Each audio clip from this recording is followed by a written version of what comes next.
Oh, snap. What's that you got on? Yo, these new R.1s by Randy. I'm in the future with this. I'm stepping on top of the world. These are the new R.1s by Rampage. Order right now. Land to land, sea to sea, state to state. These are official. Don't wait. The R.1s by Rampage. Rated R Empire.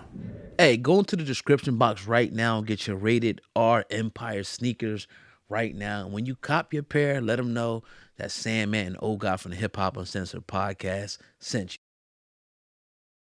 Peace to all the people in the building checking out this show. You're probably going to be listening to this on YouTube, so you already know what it is, man. Make sure you guys like the video, share the video. This conversation right here is going to get crazy. I know it already before we even get into it, but let's jump right into it. I'm not going to waste no time with this one, man. It's been a lot of controversy in, the world. Nothing that's, going to bother anybody, but people are talking about Deion Sanders' decision to up and leave Jackson State at HBCU to take a job at Colorado for about $5 million a year. Now, it's definitely a pay upgrade, obviously, in pay. It's more of a major school. It's not an HBCU. But, he has a lot of support, but he also has a lot of detractors. People calling him a sellout. People saying, how could he do this? How could he do that? And I don't know if it's split down the middle, but there's obviously a lot of different opinions both ways. I'm sure everybody's been saying that. But I want to start off and get your opinion, man. What do you think about him just up and leaving? Because we had conversations about what he was doing was dope as hell. Yeah. And now he's gone. He said, the hell with that, he's gone. He's taking players with him. What's your thoughts?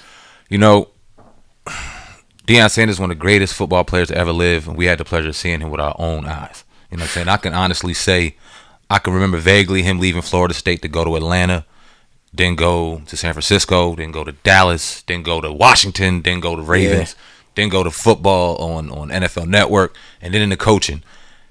You know what I mean? One of the greatest to ever live, one of my favorites to ever watch. But I always thought, oh God, that Deion Sanders was a little pastorish, if you get my drift. And not the good pastors that's actually out here doing work. The kind of pastors that would, give you a good benediction Sunday afternoon and be busting your wife's ass Sunday evening. Damn, pastor. Woo! And then ride off in his Benz kind of pastor. If you get my kind of drift. I've always thought this about prime time. So, no, it does not hurt me that he left Jackson State. And more importantly, it doesn't surprise me one bit, because even though he talked about the culture, and even though he talked about what he was doing, and even though he had a firm understanding of the positive impact he was making on not just Jackson State but HBCUs in general, when you talk about these 5-star recruits coming out of high school and the type of attention that they would get going to HBCUs and what kind of opportunities that would get for these historically black colleges, it was beginning to shift and turn in a very positive direction. It was happening in basketball, started happening in football. These programs and these schools started getting more notoriety. You see the 8th graders and the 9th graders balling going to high school, talking about aspirations to go to Jackson State or Florida A&M or Howard or Hampton. They were really starting to get out there, or Bethune-Cookman or Grambling, whatever the case may be. They were getting excited to get down there and play for these schools. And Deion Sanders doing that single-handedly thrashed that. And I don't care what anybody says.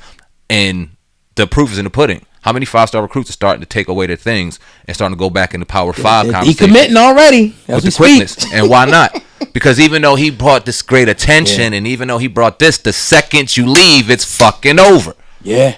You're the name. They're there to see Prime. They're there to work with Prime.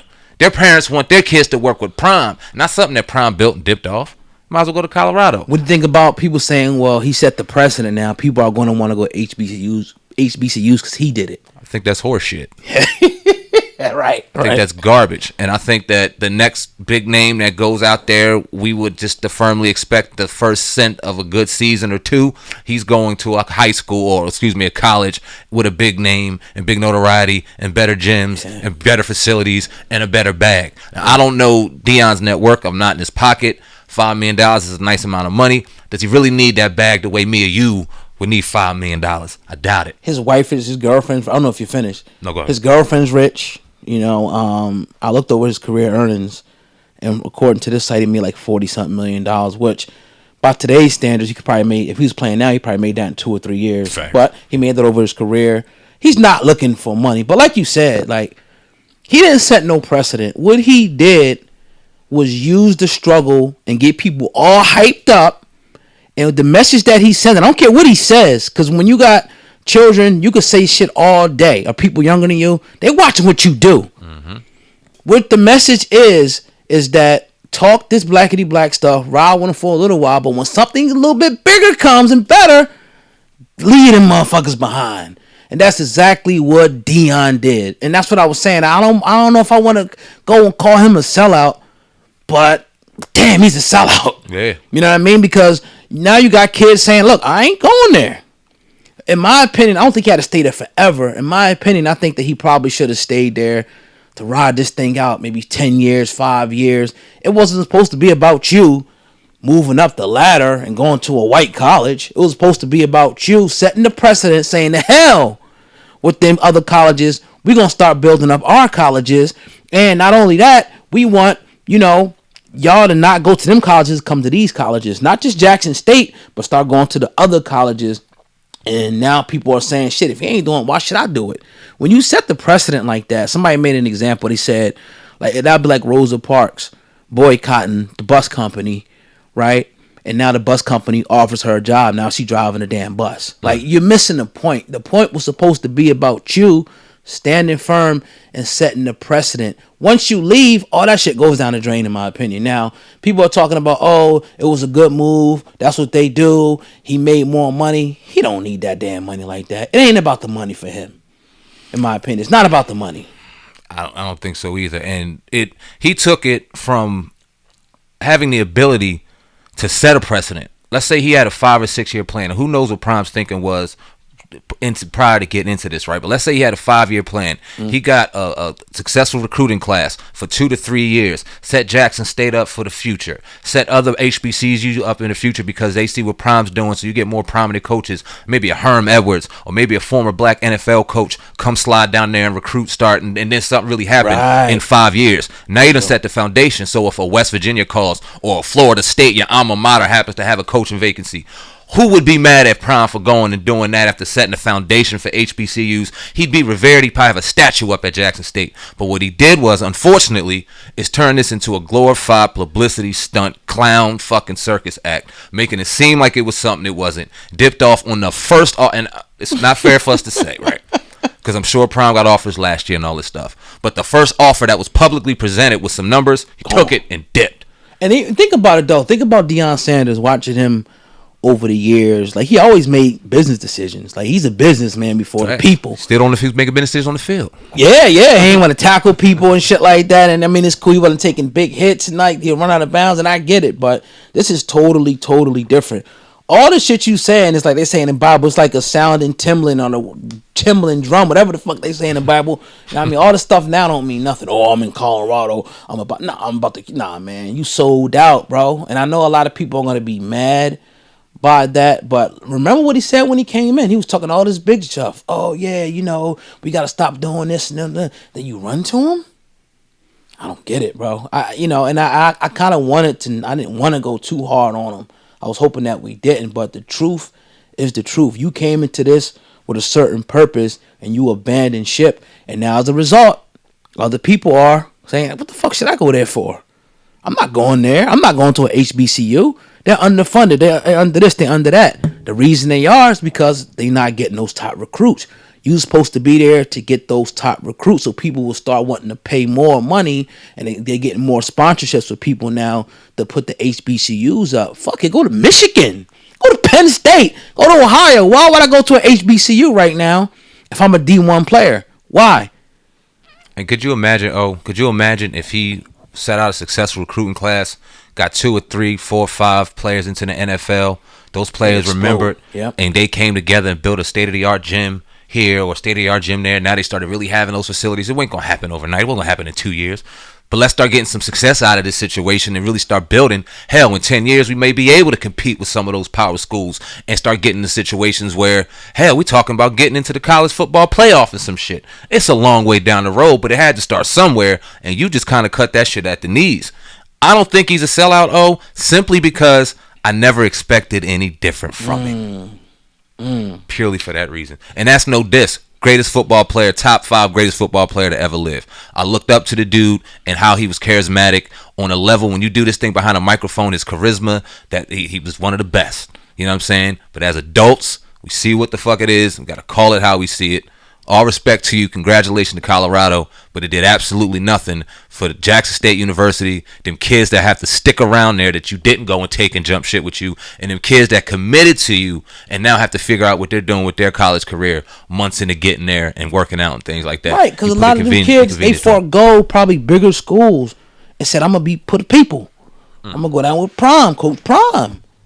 I might have an offer, you know, at one of the prominent colleges or something like that, but I want to go to a HBCU and help build this thing up. The message has been sent. I'm just sad to kind of see it happen now, because now as soon as that happened, kids are saying they ain't going there no more. So obviously that's telling you right there that, you know, it's just kind of productive. But people are going to say what they're going to say. People call it progress. I don't see it as progress at all. I see it as degressing. I mean, I didn't think that this was about coaching for him, moving up the coaching ranks. I don't know. I thought it was more about the kids and setting the precedent for the HBCUs. I didn't think it was about him moving up the coaching ladder. Yeah, shame on me. I didn't think so either. But I didn't think that. We were damn sure wrong on that. You feel me? Because all he wanted to do was be a better coach, I guess. We'll see. Good luck in Colorado. Hopefully, yeah, because if you talking about they'll fire you, then what? Now, where you going to go now once you get fired? You got a 2-year plan. They ain't going to give you a lot of time. You prime. And that's a D1, right? Colorado's D1. Hell yeah. Yeah, big time. And they suck. And that's why you don't hear about them in the D1. They're nowhere near the college football top 25 rankings. They suck. Right. Good luck. Think he turns them around? I don't want to wish bad on them. Right. But you talk about the top 10, 15 schools in the country and the nation. What does Prime got to do in order to be successful? We talking about a holiday bowl game? Or we talking about getting in and threatening for the college football playoff in Colorado? They're going to expect big things. So It depends on the level of success and what they expect out of them. But I personally don't give a fuck. I'm not going to pay nearly as much attention on Deion Sanders as the coach of Colorado as I did of course. Deion Sanders, the coach of Jackson State. I'm watching Michigan up there at the top. So Yeah, they up there, man. They number 2 now, right? Yeah, we in the playoffs against TCU, man. We'll see what happens. Proud of them young bulls, man. Oh, okay. So y'all can actually end up paying Georgia if y'all go. Yeah, we got our ass whipped against Georgia last year. But if Georgia beats Ohio State, they go to the final, and then if we beat TCU, we'd be in the final, and then it'd be national championship, Michigan and Georgia. And I don't like our chances, but it's been a long time coming, man, for Michigan. That's 1998, bro. Yeah, the last time, and I remember it vividly. That's how old we getting. That's crazy. Yeah. You know, I want to talk about this. Real quick. I know this is spare the moment, but we was in the car and we were listening to Charlamagne the God and DJ Envy make their transition on the Breakfast Club. 13 years strong. Congratulations to y'all. Right, 13 years definitely paved the way for a lot of the people that do this shit right now. They were talking about bringing on different guests, different radio celebrities, different hosts, different podcasts, different YouTubers. They named it all. They pretty much went down the line on whatever type of content with a microphone that you can name. Yep. What do you think about that, man? What do you think about the new transition of the Breakfast Club, Angela Yee leaving, all that stuff, man? Then bringing on different guests. You brought me onto the Breakfast Club. So what do you think about all that? Yeah, and I seen that Diddy. He crowned pretty much Drink Champs as the ones that pioneered this, but I'll say this was the Breakfast Club that pioneered, you know, even though it wasn't formally a podcast when they started, it kind of morphed into that. It's the same format, right, at the end of the day, and then it, you know, announced a podcast. But the way I see the stuff is like, I think that's a good idea, but what kind of made me a little bit kind of looking at it out of one eye when you said that they want you to tag people. And if you want people to tag people, it's going to turn into a popularity contest. You might not necessarily get the best people in there for the job. It's just who's the most popular people in there for the job. So I think it probably should have been something a little bit different. And, you know, how you're going to find maybe people that they listen to, maybe people that they like to bring in there. Just having the people tag them, you know, you might not find no host doing that. Because just because you're the most popular don't mean you're the best. Yeah. And we see that. But I think it's a noble thing, obviously, to do. I don't know why they want to. They're going to get a female or a male, probably. Most likely a female. They're probably going to dab in a little bit of both, but more than likely, you know, they're going to try to fill that role as genuine to Angela Yee as possible. I don't think they're looking for another Angela Yee, but that female slot definitely, you know what I mean, that fits that mold. So, and a lot of people, like, pretty much copied that. Yep. You know, a lot of people didn't stay original. They thought that they needed 2 males and a female, which is crazy. Like, I mean, and you see a lot of people that did that. A lot of people still suggest it. yeah. And it's like, I get it. You want the female perspective and whatnot, but it's just the situation has got to be right. When you get far into something, and you start adding pieces, I've seen in the past that could be disastrous. If you don't get the right person, see, we good together. You know what I mean? But somebody who don't know how to handle the money, that don't know how to handle the views and things like that, stuff starts going to their head. They start thinking they bigger than the team. And I've seen stuff like that happen. People in the comments saying, oh, the people start planting little seeds. Oh, you good without them? You don't need to. I seen that type of shit before it happened. So you just got to be very careful if you're trying to add somebody who wasn't there from the beginning. Not to say that I wouldn't never want to do it. You just got to be careful with that type of shit. Got to be the right person. Got to be the right fit.